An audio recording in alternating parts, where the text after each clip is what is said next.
Hello everyone, అందరికీ నమస్కారం. తెలంగాణ రాష్ట్రంలో ఏదైతే ప్రజాప్రభుత్వం ఏర్పడిన తర్వాత ముఖ్యమంత్రి రేవంత్ రెడ్డి గారు ప్రమాణ స్వీకారం చేసిన తర్వాత తెలంగాణ రాష్ట్రంలో మహిళలకు మహిళా సంక్షేమానికి ఈ యొక్క ప్రజాప్రభుత్వం పెద్దపీట వేస్తుంది. తెలంగాణకు సంబంధించిన ఆర్టీసీ బస్సుల్లో ఉచిత ప్రయాణం కల్పించింది.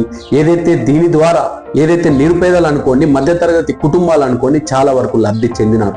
ఏదైతే ఇప్పటిదాకా 123 కోట్ల జీరో టికెట్లు జారీ చేసి కూడా ఈరోజు ప్రభుత్వం రికార్డులు సృష్టిస్తుంది. ప్రభుత్వానికి భారమైన ఏదైతే నిరుపేదలకు సంబంధించి ఏదైతే మహిళలకు భారం పడకూడదనే ఒక ఆలోచనతో ముందుకు పోతుంది. అదే విధంగా ఏదైతే తెలంగాణ రాష్ట్రంలో మహిళలు కొంతమంది కష్టం చేస్తూ ఉంటారు. పొద్దున్న నుంచి రాత్రి దాకా చేనిపోయి పొలంలో పనిచేసి మళ్ళీ ఇంటికి వచ్చి కట్టెల పొయ్యి మీద వంట చేయాలి. కానీ దీన్ని గమనించిన కాంగ్రెస్ పార్టీ ఏదైతే 500 రూపాయలకే గ్యాస్ సిలిండర్ ఇవ్వాలని ఒక గొప్ప ఆలోచనతో ఈరోజు 500 రూపాయలకే గ్యాస్ సిలిండర్ అందిస్తుంది. అదేవిధంగా చిన్న కుటుంబాలు ఏదైతే వాళ్ళకి కరెంటు బిల్ అనేది భారం అవుతుంది. ఏదైతే గృహలక్ష్మి పథకం కింద ఈ యొక్క మహిళలు ఇబ్బంది పడకూడదు అని 200 యూనిట్ల కరెంటు కన్నా తక్కువ యూజ్ చేసేటోళ్ళకి, అంటే దాదాపుగా ఏదైతే మధ్యతరగతి కుటుంబాలు ఏదైతే బీరోళ్ళు ఇంతకన్నా ఎక్కువ కరెంటు వాడరు, ఈ యొక్క కరెంటు బిల్లును కూడా ప్రభుత్వం ఉచిత కరెంటు బిల్లు ఇస్తుంది అని నేను ఈరోజు మీకు తెలియజేస్తున్నాను. అదేవిధంగా ఏదైతే తెలంగాణ MSMGకి సంబంధించి 2024లో మహిళల కోసం ప్రత్యేక పారిశ్రామిక పార్కును ఏర్పాటు చేసేందుకు ఏదైతే దీనిలో కూడా కేటాయించిన అన్ని పారిశ్రామిక ప్లాట్లలో దాదాపుగా 5% రిజర్వేషన్లు కూడా కల్పించింది. అదేవిధంగా మూలధన పెట్టుబడి రాయితీ కూడా 20% పెంచిన. దీనివల్ల మహిళలు ఎంతో లబ్ధి కూడా చెందుతారు.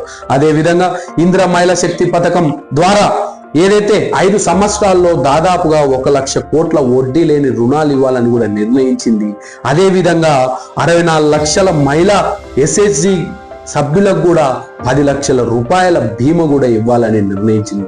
ఇలా మహిళల సంక్షేమం కోసమే ఈ యొక్క ప్రజాప్రభుత్వం పనిచేస్తున్న విషయం కూడా ఈరోజు మీకు తెలియజేస్తుంది. అదేవిధంగా ఇందిరా మహిళా శక్తి క్యాంటీన్ కి సంబంధించి ఈరోజు స్వశక్తి మహిళా పథకం ద్వారా ఏదైతే స్కూల్ యూనిఫామ్లకు సంబంధించి ఈరోజు 29 లక్షల స్కూల్ యూనిఫామ్లను కూడా వీరికి బాధ్యతలు అప్పజెంపించి వీరి ద్వారా ఆ యొక్క పని చేపించి వీళ్ళకి సహకారం చేస్తుంది ఈ యొక్క కాంగ్రెస్ పార్టీ అని కూడా ఈరోజు మీకు తెలియజేస్తున్నా.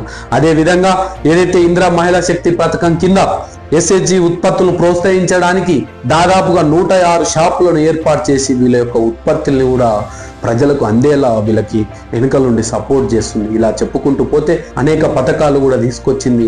మహిళలకు మహిళా సంక్షేమానికి ముఖ్యమంత్రి రేవంత్ రెడ్డి గారు ఒక అండగా నిలబడుతున్నారనే విషయం కూడా ఈరోజు మీకు తెలియజేస్తుంది. గతంలో చూసినాం, BRS పార్టీ 10 సంవత్సరాలు పాలించింది.